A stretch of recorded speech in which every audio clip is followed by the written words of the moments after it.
तो हेलो दोस्तों, आज मैं आप लोगों को बताने वाला हूँ कि कौन से सेक्टर में आपको इन्वेस्ट करना नहीं चाहिए। तो देखो, यहाँ पे मैं बता देता हूँ, ये वीडियो का स्टार्ट करने से पहले हमें इसके बारे में बात करना होगा, इंडिया और यूएस के ट्रेड के बारे में। तो देखो, फाइनेंशियल 2023 में जो इंडिया का ट्रेड है यूएसए के साथ 128 बिलियन डॉलर का था, और 2022 में वो जो था 119 बिलियन डॉलर का था, और 2020 में इंडिया को 28 डॉलर का ट्रेड सरप्लस हुआ था यूएस से। मतलब 28 बिलियन का एक्सपोर्ट इंडिया ने ज्यादा किया था यूएस को।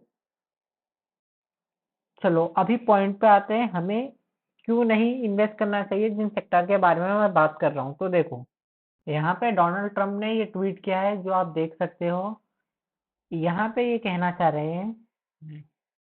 तो देखो, यहाँ पे डोनाल्ड ट्रम्प क्या बोल रहा है अपने ट्वीट में, देखो, the idea that BRICS country are trying to move away from dollar while we stand watch over, we require commitment from these countries that they will neither create new BRICS currency nor back any dollar currency। तो यहाँ पे basically Donald Trump बोलना चाह रहा है कि भाई, अगर जो ब्रिक्स की कंट्री है उन लोगों ने अपनी करेंसी क्रिएट की डॉलर को छोड़ के, तो वो उनके ऊपर सीधा सीधा 100% टैरिफ लगा देंगे। तो इसमें एक डिसएडवांटेज क्या होगा, इंडिया का जो 28 बिलियन डॉलर का रिजर्व का सरप्लस है, वो उससे इंडिया को अच्छा खासा नुकसान होगा।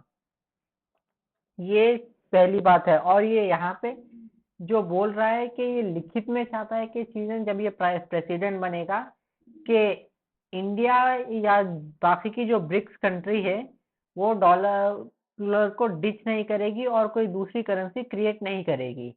तो देखो, ये बात तो पक्की है कि डोनाल्ड ट्रंप प्रेसिडेंट बनेगा। अब वो बनने के बाद उसने कहा है कि वो इनकम टैक्स जो है वो ज़ीरो करेगा। तो अगर इनकम टैक्स ज़ीरो हुआ तो प्रॉब्लम ये है कि वो टैरिफ से पैसा कमाएंगे, ये बात इन लोग ने पहले ही बोल दी है। और जहाँ तक का मुझे पता है, वो चाइना के ऊपर 25% टैरिफ तो पक्का लगाने वाला है। तो यहाँ पे इंडिया के ऊपर भी चांसेस है कि उन लोग के ऊपर भी टैरिफ बढ़ेगा। अब ये नहीं बोल सकते कि बढ़ेगा या नहीं बढ़ेगा, कंफर्म तो पता नहीं है, बट चांसेस है थोड़े से, क्योंकि ये इनकम टैक्स जीरो करने की बात कर रहा है वो कंट्री में। तो अगर इनकम टैक्स जीरो हुए तो गवर्नमेंट कहीं से तो पैसा कमाएगी ही। तो वो देखने का है अब।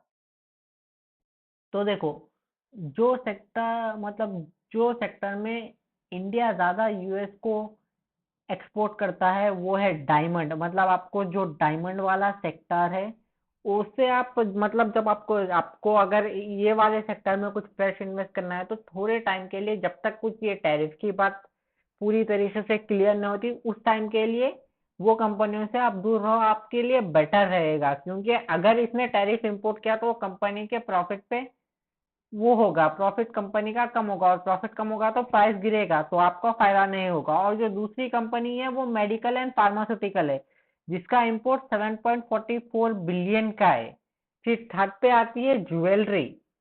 देखो, जो 3.6 बिलियन का इम्पो एक्सपोर्ट करती है, सॉरी। और agriculture product 4.50, refined petroleum product 4.9 billion, rice का जो है 1 बिलियन का इंपोर्ट है इंडिया का।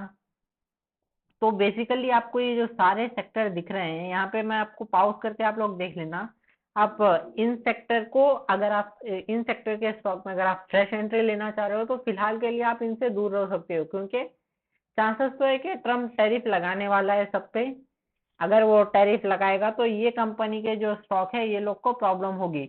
यहाँ पर थोड़े राइस कंपनियों के भी स्टॉक को प्रॉब्लम होगी, क्योंकि इंडिया के बहुत सारे कंपनियां राइस इंपोर्ट करते हैं यूएस को।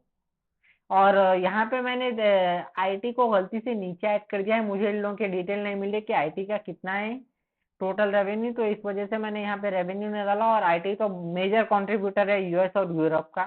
तो अगर टैरिफ बढ़ेगा इंडिया के ऊपर तो ये सारे सेक्टर्स पर प्रॉब्लम होगी। तो आप लोग इन सेक्टर्स को थोड़ा सा नजर में रख लेना, कि अगर आपको इन शेयर्स में कुछ अभी पर्सनल इन्वेस्टमेंट कुछ करना है तो एक बार सोच लेना ये चीज को।